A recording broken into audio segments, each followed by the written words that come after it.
कोई दूसरा मर जाता है तो अपन रोने बैठ जाते हैं, कोई दूसरा चला जाता है तो अज्ञानी रोते बैठता है, लेकिन ये हिसाब नहीं लगाता है कि जैसे ये गया है वैसे मुझे भी जाना है। आंखें खोलो, दूसरों की आंखों के भरोसे कब तक चलोगे? जब इस तरह का मौका पड़ेगा तो वो आपको वहीं छोड़ करके रवाना हो जाएंगे। आपकी आंखें होंगी तो आप बच पाएंगे, और आपकी ज्ञान की आंखें ना होंगी तो आप वहीं दुखी, परेशान, त्रस्त, ध्वस्त हो जाएंगे। इसलिए सम्यक ज्ञान की आंखें खोलो, ज्ञान नयन खोलो। नाम कर्म से बनी काय को आत्मबुद्धि से ग्रहण करे। आयु कर्म है जब तक घट में, इस काया को जीव वरे। इस काया के नस जाने पर मूर्ख अपना मरण कहे। मित्र जनों का मरण देख कर वह मरने से डरा करे। अच्छा, डर जाएंगे तो बच जाएंगे क्या है? जबकि बड़े बड़े विद्वानों ने कहा है, जो डर गया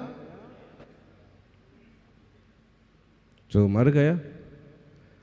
हम अजानाचार्य तो कहते चाहे डरो और चाहे न डरो, तो भी आयु पूरी होने पर जाना तो पड़ता ही है।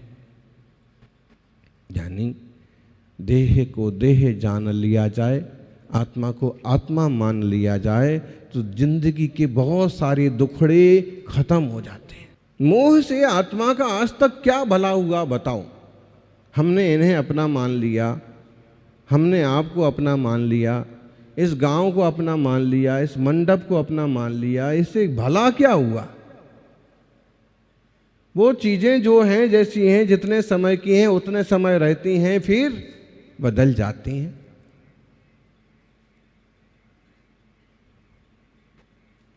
मोह से आत्मा का कुछ भी भला नहीं होता,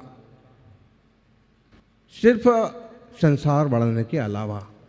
राग से आत्मा का वास्तव में कुछ भला नहीं होता, सिर्फ नई नई पर्याय और नए नए संस्कार मिलने के अलावा। लेकिन ये बात दिमाग में आती नहीं है। बहुत कड़क शुद्ध तत्व ज्ञान है, एकदम पर पदार्थों से स्वयं को भिन्न करने का ऑर्डर। आचार्य देव कहते हैं 77 नंबर के श्लोक में, आत्मन्नेवात्मधीरन्याम शरीर गतिमात्मनः मन्यते निर्भयं त्यक्त्वा वस्त्रं वस्त्रांतरग्रहम्। निज आत्म में आत्मबुद्धि रख, निज ही निज को दृढ़ करे। शरीर त्याग को आत्म त्याग ना, पर से निज को भिन्न बरे। मरण समय में साम्य भाव से वस्त्र त्याग संबुद्धि करे। जड़ चेतन का सही ज्ञान कर, निर्भयता को सदा बरे। आत्मानि आत्मनि एव आत्मधि, आत्मा में ही आत्मबुद्धि कर लो। शरीरम गतिमात्मना, शरीर भिन्न है, शरीर से भिन्न आत्मा को समझो। अब देह और आत्मा से भिन्नता जब महसूस होती है तो मन्यते निर्भयम त्यक्त्वा, निर्भयता पूर्वक वह देह को छोड़ने को तैयार हो जाता है।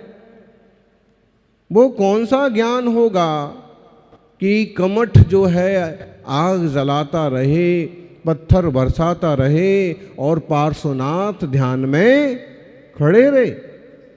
वो कौन सा ज्ञान होगा कि कमठ का जीव संबर ज्योतिषी देव हवा चलाता रहे, आंधी चलाता रहे, दैत्य बन के आ गया, फिर भी वो पार्श्वनाथ ध्यान से नहीं डुले। ऐसा क्या तत्व निर्णय हो गया कि छोटे से वृषभ सेन मुनिराज जलती शिला पर बैठे हैं और बैठे ही रहे। समाधि मरण हो गया लेकिन स्थान नहीं छोड़ा।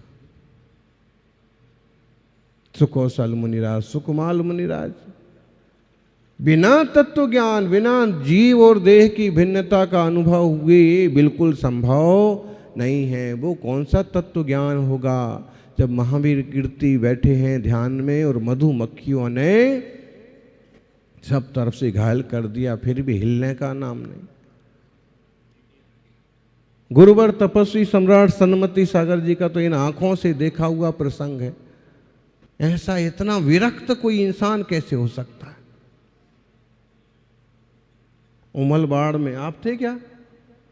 हाँ, उमलवाड़ में, वो उदगांव कुंजवन से 5 किलोमीटर पर उमलवाड़ था और वहाँ से 2-3 किलोमीटर वो तो नीमसिर गांव था और बीच में एक जैनापुर गांव आता था, जैन ही जैन लोग रहते। तो वहाँ से पाँव में घाव तो कुंजवन में ही था, पहले ही हो गया था, लेकिन वहाँ से 5 किलोमीटर विहार करके उमलवाड़ गए। उसमें हम भी साथ में थे, ये भी साथ में थे और श्रावक तो थे ही 50 साथ, और किसी को चलने में कोई बूढ़े से बूढ़े आदमी भी थे, क्योंकि पाँव में घाव होने से चाल महाराज जी की बहुत स्लो थी। अब घाव ही है ना, कोई इलाज थोड़ी ले। और वो देखा कि 5 किलोमीटर की डामर की सड़क पर जितने बार पाँव रखा उतने बार पाँव का धब्बा बनता गया, खून का धब्बा।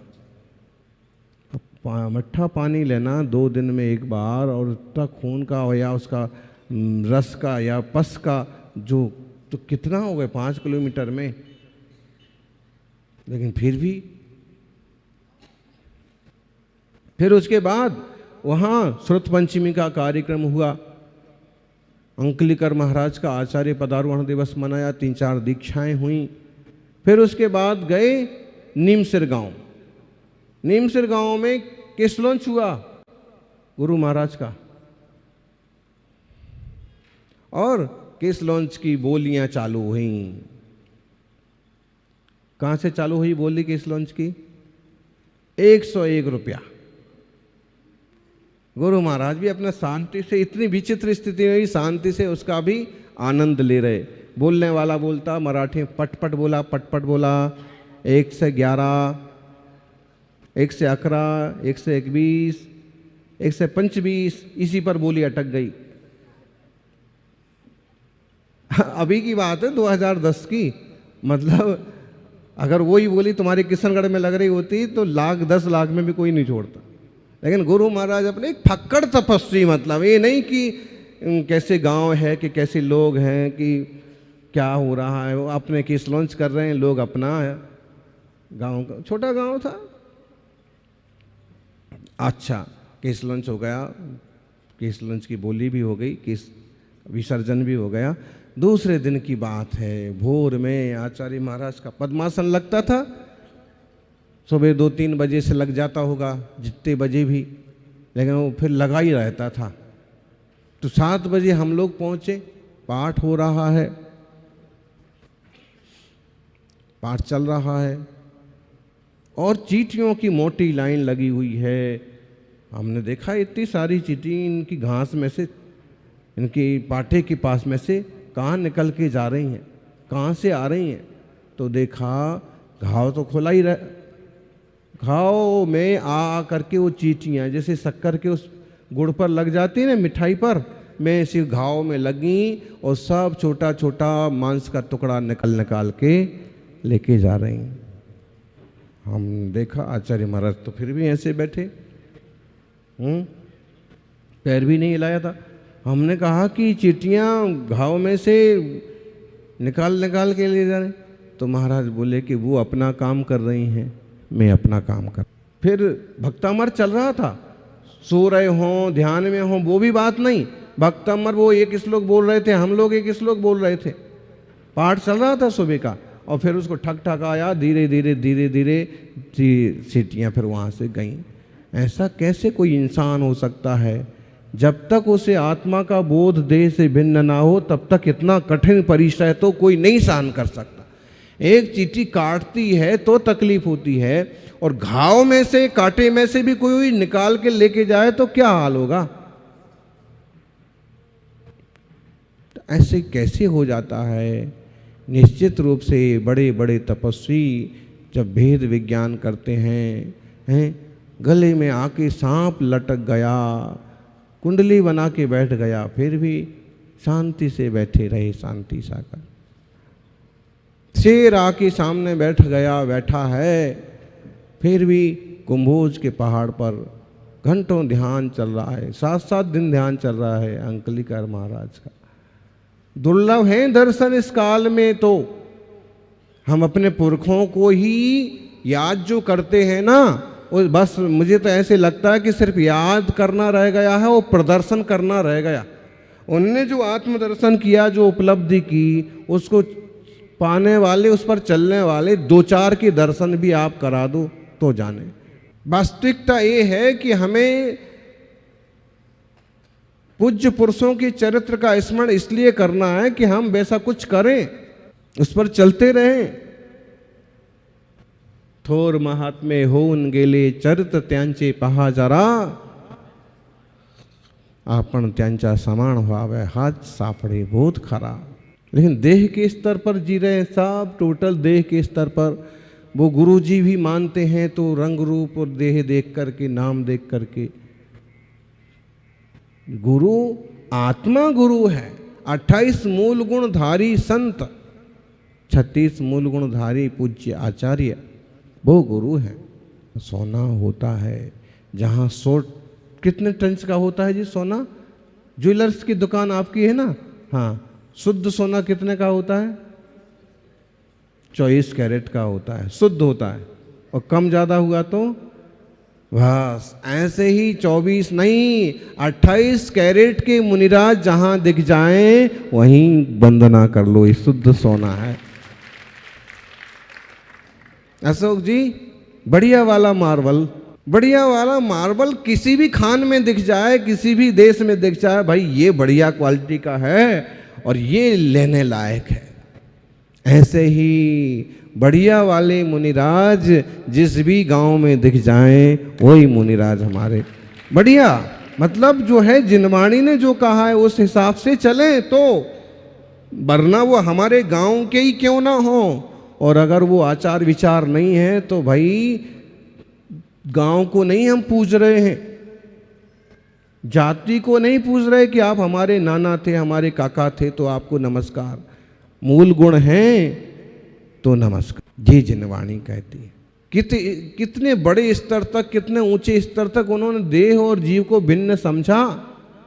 अरे मरने के बाद, राख हो जाने के बाद तो सब लोग उसको भिन्न मान लेते हैं कि भाई वो तो आत्मा तो निकल गई और शरीर रह गया। जीते जी जो भेद विज्ञान कर ले वो दिगंबर संत, वो मुनिराज, वो ज्ञानी, वो सम्यक दृष्टि। आत्मनि एव आत्मधि अन्याम शरीर गतिम है। आत्मा में आत्मदृष्टि, अपने आत्मा में है अपने पने की श्रद्धा, और शरीर को, शरीर के परिणमन को अन्न रूप मानना। सोना सोना है लेकिन सोने की कालिख सोना नहीं है। सोने में मिला हुआ जो स्वर्ण पाषाण है वो सोना नहीं है, वो दो भिन्न चीजें हैं। यही बोध कराने के लिए जिनवाणी पुकारती है कि जीवो जागो। आप जहाँ हो लगभग रहोगे तो वहीं, लेकिन रहने का दृष्टिकोण बदल जाएगा। देह की आसक्ति कम हो जाएगी। विपरीत परिस्थितियों में भी आपको दृढ़ता और धैर्य बना रहेगा। धर्म से श्रद्धा विचलित नहीं होगी। भगवान महावीर स्वामी ने ये गारंटी थोड़ी ली है कि हम तुमको कोई तकलीफ नहीं आने देंगे। उन्हें तो ये कहा है कि तकलीफों से पार जाना है तो इस तरह का उपक्रम करो जैसा मैंने किया है। अगर मोह को पाले रहोगे, मोह को जमाए रखोगे तो तुम्हारी तकलीफों को कोई नहीं मिटा सकता। एक बीमारी मिटाएगा कोई देवता तो दूसरी बीमारी आ जाएगी। गुरु महाराज समझ लो एक चीज की औसत बताएंगे कि दूसरी बीमारी खड़ी हो जाएगी, तो चलता ही रहता है। इसलिए इसकी जड़ को पहचानो और देह और जीव की भिन्नता का अनुभव करो। जैसे वस्त्र का उदाहरण दिया है, वस्त्रम वस्त्रांतर ग्रहम, ज्ञानी निर्भयता से कैसे समाधि करता है। दिगंबर जैन मुनिराजों की उत्तम संलेखना समाधि इसका प्रैक्टिकल उदाहरण है। अपनी आंखों से देखते हुए, अपने ज्ञान में जानते हुए और देह को छोड़ने की तैयारी। कल्पना करके देखो आप, पसीना आ जाएगा, घबरा जाएंगे।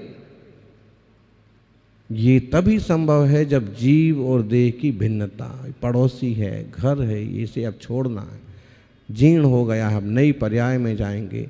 मेरे संयम और व्रत सुरक्षित रहना चाहिए।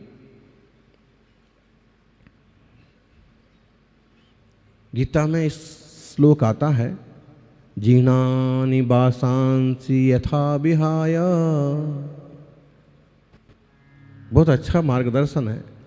बोले जैसे पुराना कपड़ा छोड़ करके कोई आदमी नया कपड़ा पहनता है, तो पुराना कपड़ा छोड़ करके नया कपड़ा, पुराना कपड़ा छोड़ने में उसको दिक्कत होती है क्या? कोई तकलीफ होती है?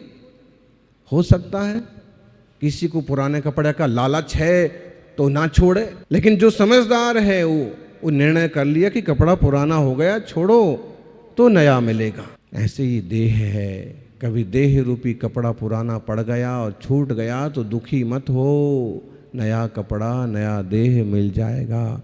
और देहातीत होना है तो आत्मदृष्टि संपन्न बनो। कैसे बनो? आत्मस्वरूप को पहचानो। हम सभी ऐसे तत्व बोध करते हुए भाई जिस भूमिका में हैं उस भूमिका की प्रवृत्तियां तो नहीं छूटेंगी। जिस भूमिका में आप हो उसकी भूमिका की प्रवृत्तियां तो लगभग नहीं छूटेंगी, लेकिन वृत्तियां तो बदल ही सकती हैं। वृत्तियां चेंज हो जाती हैं, सोचने का तरीका बदल जाता है। तो आप सभी ये मंगलमय मार्ग को समझें, चलते रहें। यही प्रभु से प्रार्थना है कि हमारा आत्मा भी परमात्मा स्वरूप को उपलब्ध हो, हमारे जीवन में भी फर्क नजर आए। भगवान के जीवन में फर्क नजर आया, गुरु महाराज के जीवन में फर्क नजर आया, वैसे हमारे जीवन में भी चेंजिंग हो। वही विचारधारा नहीं चलती रहे, वही वृत्ति ना चलती रहे, पर को अपना मानने वाली। हम स्वरूप को, स्व की श्रद्धा करें, स्व को अपना माने और देवशास्त्र गुरु के पथ का अनुसरण करते हुए भव से पार चलें। जय बोलिए 24 तीर्थंकर भगवान की